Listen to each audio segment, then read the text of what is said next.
you start to see Nigel Farage in British politics in around 92.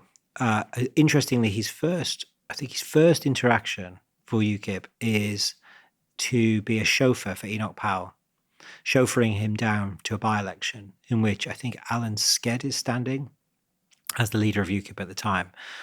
Although it may have been called something else then, it changes its name. And we'll see this, how this story plans out. Farage is always thinking about the new branding, Brexit Party, and he has this idea to call UKIP Reform very, very early. It's his sort of, it's always been his idea. He writes about it in one of his books saying, if I were able to have got reform, it would have rung down the ages, he says. It's so weird to go back through this story and you hear these kind of bells that you just suddenly, they sort of start ringing and you think, God, how did that happen? 30 years ago. And Farage is fascinating because Farage, Michael Crick's biography of Farage is very good. Farage is an extraordinarily right-wing student at Dulwich College. He was scrawling NF on walls, which had an obvious double meaning. He was provocative, purposely provocative. Lots of students just think he was an outright racist. This was Nigel Farage, and they recommend that he doesn't go to university, that he goes into the city. He's a generous description would be that he is a kind of provocative Jack the Lad who is drawn to very right-wing politics. And he goes to see a lecture from Enoch Powell at Dulwich and is bowled away. And he sees another one by Keith Joseph and he joins the Conservative Party. So that's Farage when he's younger. He then goes into the city, makes a bit of money, drinks a lot. And then he leaves the Conservative Party over Europe and Maastricht. And he starts to go to these events, Bruges Group events, and he eventually gets in at UKIP and then starts to volunteer. Then he stands and he gets a taste for it, and he thinks he's quite good at it, and he starts doing the speeches in town hall speeches and things like that. So he's sort of what do they call it, pounding the leather or whatever. He's sort of like he's knocking doors, doing his stump speeches. So he's practicing from a very early age, but he's getting beaten easily. He's getting like maximum 5% in the polls in these elections. And 1999 is the time that Tony Blair changes the electoral system, and he does it. Why does he do it? He does it because it's modernization. Go back to modernization. He is trying to modernize. He wants to create. He thinks the 21st century will be the progressive century, whereas the 20th century was the Tory century, and he's modernizing by trying to bring the Liberals into a grand left-wing coalition. And he absolutely central to this is Europe and electoral reform. And he basically wobbles on electoral reform and doesn't go there. I think he flirts with AV Plus, which is the alternative vote system. It's a kind of moderate form of proportional representation, and he rejects it. But as he's kind of modernizing Britain with devolution, Good Friday Agreement, and all of these other things, Bank of England independence, the Liberals are not getting enough from the deal, and they start to agitate.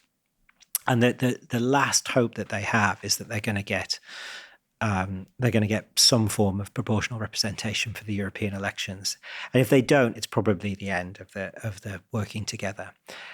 And so Blair intervenes and he pushes it through. And it had been rejected in the Lords, I think. And Blair uses the Parliament Act to impose this rule. I mean, obviously he would say it was democratically elected through the Commons. That is true. But it was very rare. He imposes it with the Parliament Act. And so it comes onto the statute book just in time. And from that election, you get not only Nigel Farage, who is the great benefactor of it, and you speak to him, and if you had him on this show, he would say what he said to me, which is that is the most important event in his life. Without that, nothing else happens. Again, these unintended consequences, branching histories, moments where people think that they are doing one thing, but they're actually creating the conditions for something entirely different. That is the, part of the story. And of course, Blair makes, similar decisions through his premiership that without those decisions, you could argue, for instance, if Blair had been just far more conservative with a small c on some of these issues, that you would never have Farage, you would never have Eurosceptic support. Or you could argue that if he was far more progressive and less obsessed with modernization, he would have followed a sort of John Smith agenda, and he would have been more transformative on the economy, more transformative on Europe, and less transformative on internal constitutional questions. And again, you wouldn't have had the rise of Farage.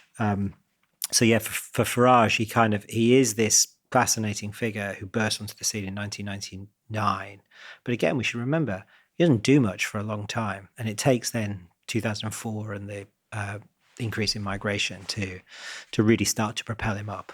I mean, that's pretty extraordinary. If Farage does become the PM, that the thing that, starts all of it is Tony Blair pushing a bit of legislation through the Parliament Act 30 years earlier. Yeah. That is really something. He'd be a weird emblem of modernization. If you were to write a novel about the thing, you'd start with Blair having, a phone call with Paddy Ashdown, and it ends with, Farage walking through crowds to get into number 10. I mean, it's quite a remarkable timeline. So you mentioned migration there. It feels like there's two moments where migration just becomes this hugely salient, transformational topic. It's not been an evergreen of British political debate. You have it in the 50s and the 60s, and then it kind of goes quiet. This country has when I was born in 1984, we have net emigration, I think, in this country. But you say 2004-05 is a major moment. And then, of course, we have the refugee crisis of 2015. Let's go to 2004-05. That's another Blair decision, isn't it? Yeah. To not insist on temporary initial caps on economic migrants from these new member states of the European Union. Talk about that for a moment. Well, it's modernization as well. So it's it's another. You can argue that it's a sort of form of overcorrection, that he had not been able to do what he wanted to do, which was to fix the structural problem that he had inherited from John Major, which is to take Britain back into the heart of Europe, to back into the single currency. That is his great goal.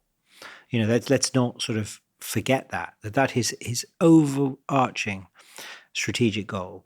That is the legacy. You take Britain back in, you lock the country in permanently, and you make it the what he wanted, this beacon of modernity at the heart of Europe.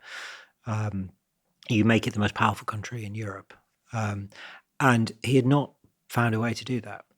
Now, a way of displaying your Europeanism, your pro-Europeanism, your commitment to Europe is also then comes in 2004 with this decision about whether you impose controls on migration coming from the Eastern European countries that were where the European Union expanded, and he makes this decision. Now, the strange thing is, when you go back and you try to understand how this decision was made, it was almost not made. It was just it just happened. So there was no great debate. There was no great controversy in cabinet. And also, this was a Blair who was being, sort of obsessive about illegal migration in Calais. We're thinking, I think we talked about Calais as we came in. These problems existed then. And he was kind of trying to be tough on that, and was tough on that. He kind of understood or he was I talked about sort of being in a constant state of reassurance about Europe. He was in that constant state of reassurance about illegal immigration, asylum, all these questions.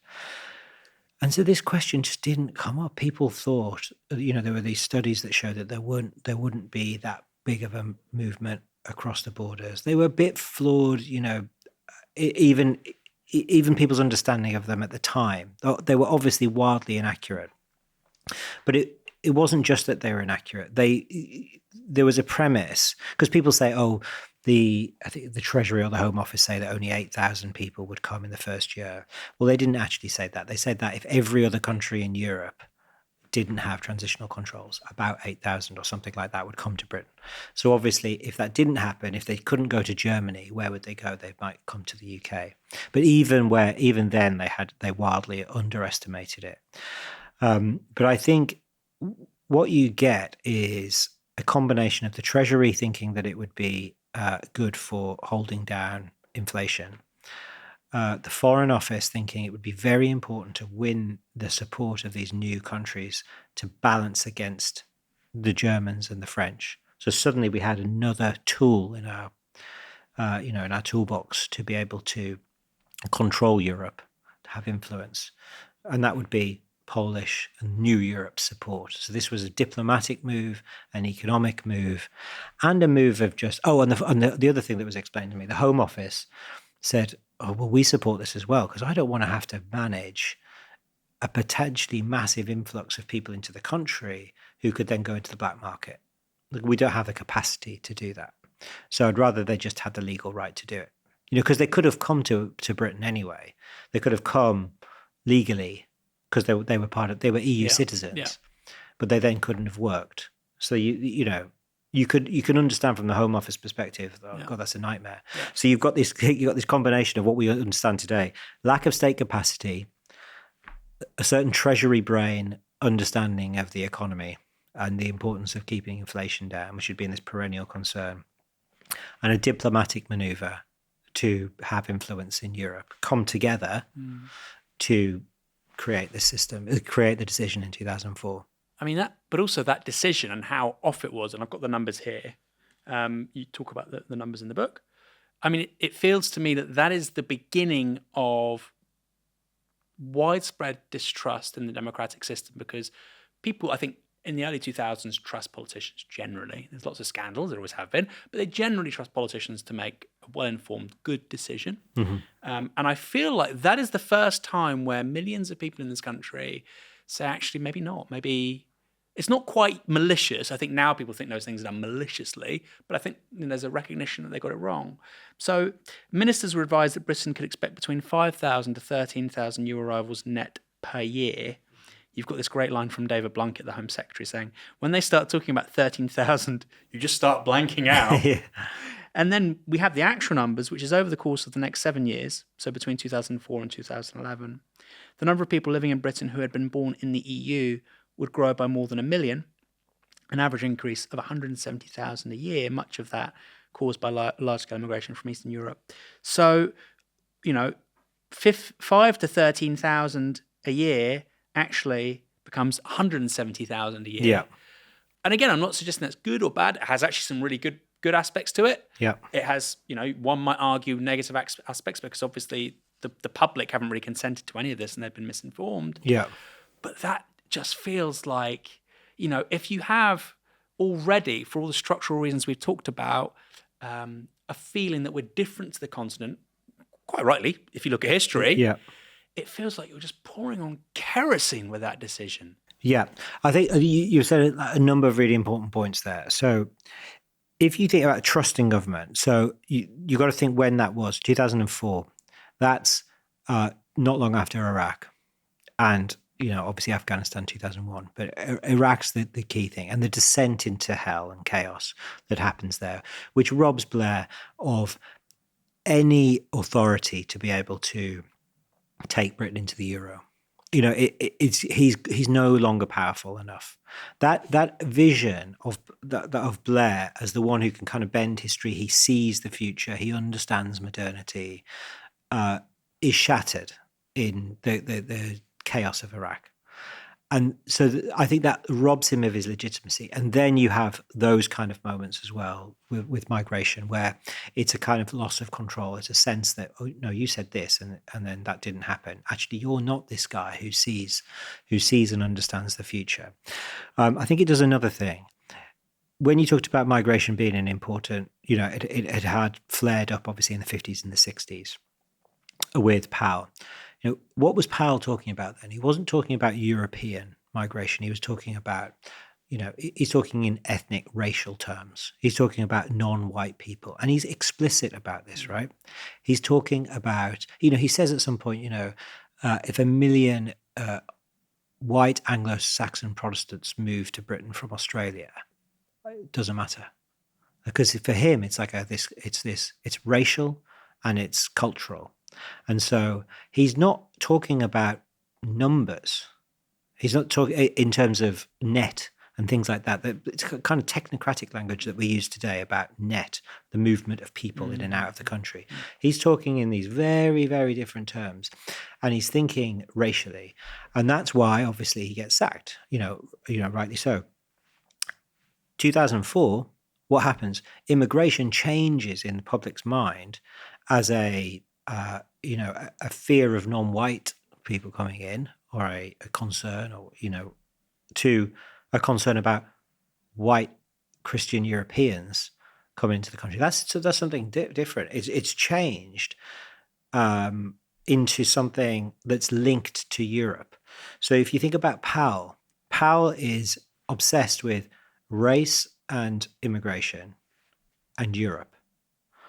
And what happens in 2004, Europe and migration come together.